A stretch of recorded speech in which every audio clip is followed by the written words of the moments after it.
नमस्कार। देश के 1 करोड़ से ज्यादा कर्मचारी और पेंशन भोगियों के लिए इस वक्त की बड़ी खबरें आ रही है। जी हां दोस्तों, पहली बड़ी खबर की बात करें तो ईपीएस 95 पेंशनर्स के लिए दोस्तों पॉजिटिव खबर निकल कर आ चुकी है। न्यूनतम पेंशन बढ़ाने को लेकर संसद में मिला है आप सभी को बड़ा तोहफा। जी हां दोस्तों, आप सभी की ईपीएस पेंशन क्या 7,500 रुपए करने पर सरकार कोई बड़ा फैसला लेगी? क्या इस दिन आपके खाते में बढ़कर आएगी 7,500 प्लस डीए की पेंशन?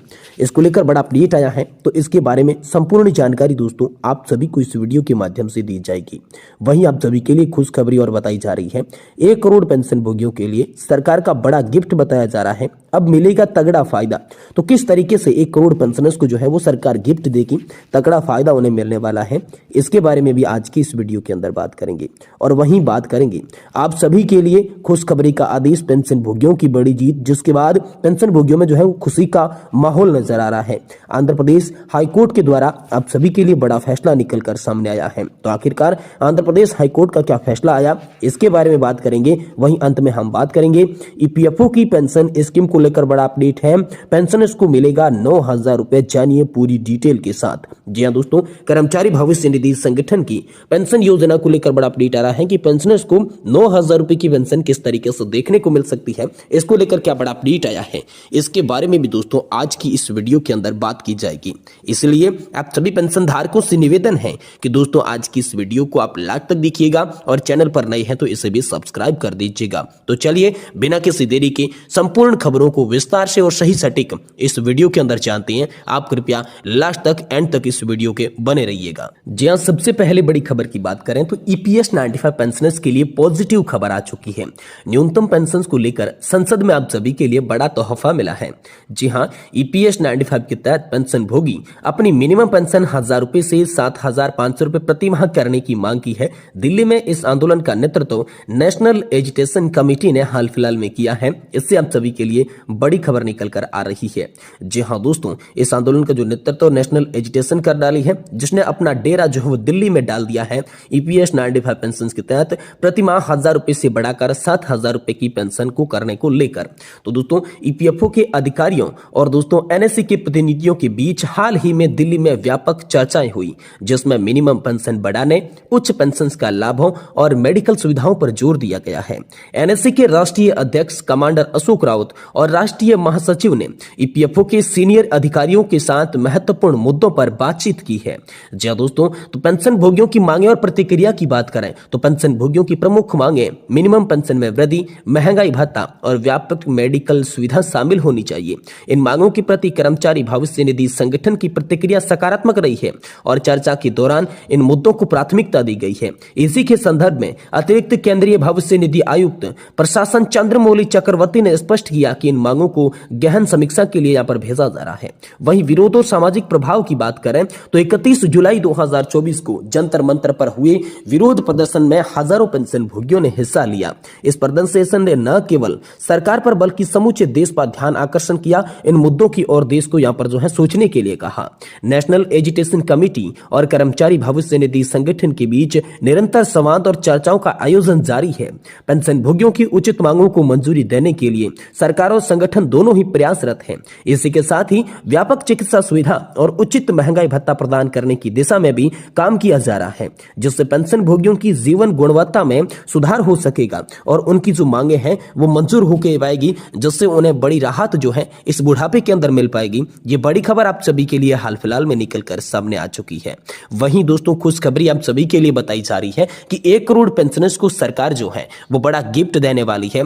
ज्यादा पेंशन आपको मिलेगी, ज्यादा फायदा अब आप सभी को मिलेगा। तो 1 करोड़ से ज्यादा पेंशनर्स के लिए क्या बड़ी खबर निकल कर आई, चलिए आपको पूरी विस्तार से जानकारी देते हैं। देश के करीब 1 करोड़ पेंशन भोगियों के लिए केंद्र सरकार और स्टेट बैंक ऑफ इंडिया ने बड़ी खुशखबरी दी है। पेंशन भोगी के हित में एक के बाद एक अहम घोषणाएं की गई है, जिसमें कोर्ट के महत्वपूर्ण आदेश, बैंकिंग सुधार और हेल्पलाइन नंबर की शुरुआत भी शामिल है। ये सभी कदम पेंशन भोगियों की सुविधा को बेहतर बनाने और उनके जीवन को सरल बनाने के उद्देश्य से उठाई गई है। वहीं पहले हम बात करते हैं इलाहाबाद हाईकोर्ट का पेंशन भोगियों के लिए बड़ा फैसला निकल कर आया है। इलाहाबाद हाईकोर्ट ने हाल ही में एक ऐतिहासिक फैसला सुनाते हुए कहा कि रिटायरमेंट बेनिफिट को रोकना न केवल अवैध है बल्कि एक गंभीर नैतिक अपराध भी है। कोर्ट केंद्र सरकार और राज्य सरकारों को निर्देश दे चुका है कि वे सुप्रीम कोर्ट के उस आदेश का सख्ती से पालन करें जिसमें पेंशन भोगी और रिटायरमेंट बेनिफिट में देरी को अस्वीकार्य बताया गया है।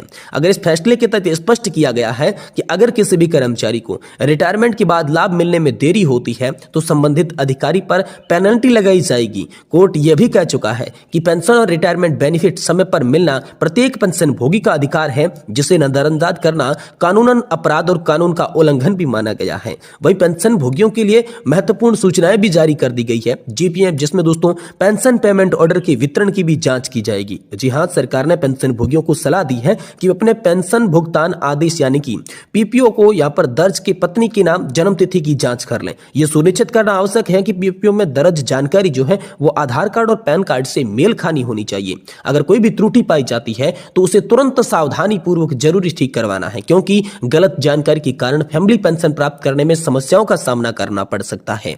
आधार कार्ड और पैन कार्ड की जानकारी का मिलान करना विशेष रूप से आवश्यक है ताकि भविष्य में किसी भी प्रकार की कठिनाइयों से बचा जा सकेगा। वहीं केंद्र सरकार ने पेंशन भोगियों के लिए महत्वपूर्ण सर्कुलर भी जारी किया है। जी हां, केंद्र सरकार ने सभी विभागों और बैंकों के पेंशन भोगियों की समस्याओं को प्राथमिकता से हल करने का निर्देश दिया। सर्कुलर में कहा गया कि पेंशन भोगी के साथ आदरपूर्ण व्यवहार किया जाए और उनके कार्यों को बिना किसी देरी के भी पूरा किया जाना चाहिए। सरकार ने यह भी कहा है कि अगर पेंशन भोगी किसी फॉर्म को भरने में असमर्थ होते हैं तो बैंक और अधिकारी यहाँ पर बिना किसी शुल्क के उनकी मदद करेंगे। बैंकों को निर्देश भी दिए गए हैं कि वे पेंशन भोगी के लिए अलग से हेल्प डेस्क बनाएंगे और उसे लंबी प्रतीक्षा से भी बचाएंगे।